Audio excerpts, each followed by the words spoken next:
The Charleston High School varsity baseball team would like to forget the 7th inning after Tuesday's game against Neoga. The Trojans led the way up until that point, but a series of walks and errors got the best of them. Sports Watch's Jada Moore has more on now how the team let this victory slip away. The Charleston High School Trojans played Neoga High School and went into this game as any other with high hopes.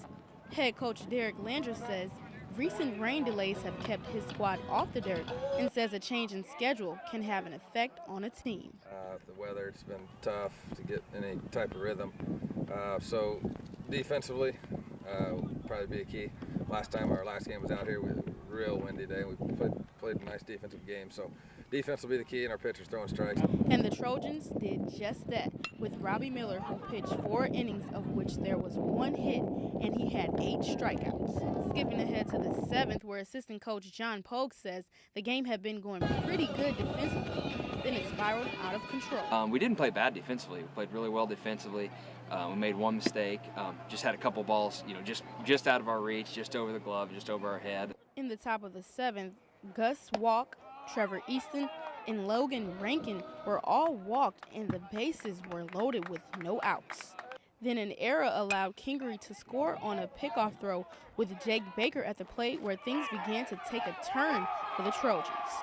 The Trojans went on to lose 5-2 in a battle where the Indians scored all 5 runs in the 7th inning. Polk says they have to focus on the positives to improve for the next game. Breaks didn't fall our way today. We just have to continue to play good defense, and it'll come. We'll be at a lot of close games this year. In Charleston, I'm Jada Moore for WEIU Sports Watch. And that next game is underway in Marshall with the Lions. Sports Watch will have the final in this one on tomorrow's edition. While the Trojan baseball team took the loss, the Lady Trojan soccer team took home a shutout win. The Lady Trojans blanked St. Teresa 5-0 on Tuesday, progressing their record to 8-1 this season. 5 separate players for the Charleston Trojans scored, and Curdwin McDaniel was brilliant between the pipes, blocking all 14 shots that came her way. The Lady Trojans will look to continue their successful season Friday at crosstown rival Mattoon. That Apollo Conference matchup starts at 6. After last night's game against the University of Illinois was canceled due to rain, the Panthers now turn to their next in-state opponent, Illinois College. Eastern jumped all over the Blue Boys today, scoring 2 in the first and 4 in the second inning to hold on to a commanding lead. Junior Andrew Grand got the nod for EIU, and the 6'4 righty mowed through Illinois College. Grand went 5 innings, giving up 2 earned runs while striking out 5. This one is over now as the Panthers take this win by a score of 8-2. Next up for Eastern is a crucial OVC home series against Tennessee Tech, with first pitch on Friday coming at 3. Coming off a 3-1 weekend homestand, the Panthers softball team traveled to Southern Illinois today to take on in-state rival SIUC. The Panthers sent Stephanie Madej to the circle after her impressive no-hitter last weekend.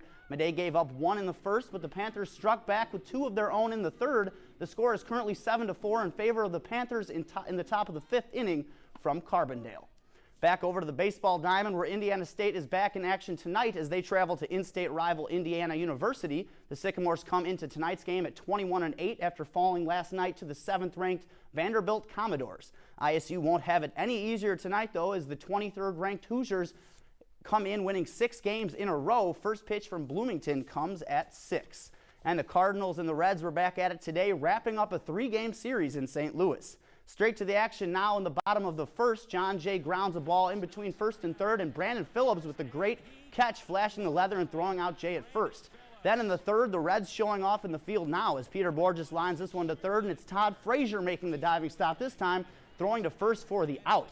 Next inning now, where somebody finally gets on the board thanks to this 2-run homer off the bat of Devin Mesaraco. The Reds avoid the sweep as this one would go into the stands. They eventually win 4-0. Next up for the Cardinals is a home series starting Friday against the Cubs. And finally tonight, let's get away from baseball and talk a little golf. The Masters tournament starts tomorrow in Augusta, Georgia. Today, however, was a Masters tradition with the par 3 contest taking place. The contest was highlighted by Marco Mira as the crafty veteran is going to dunk in a hole-in-one right here. A little bit of backspin, and that's how they taught it. That's how Gary Player taught it, at least.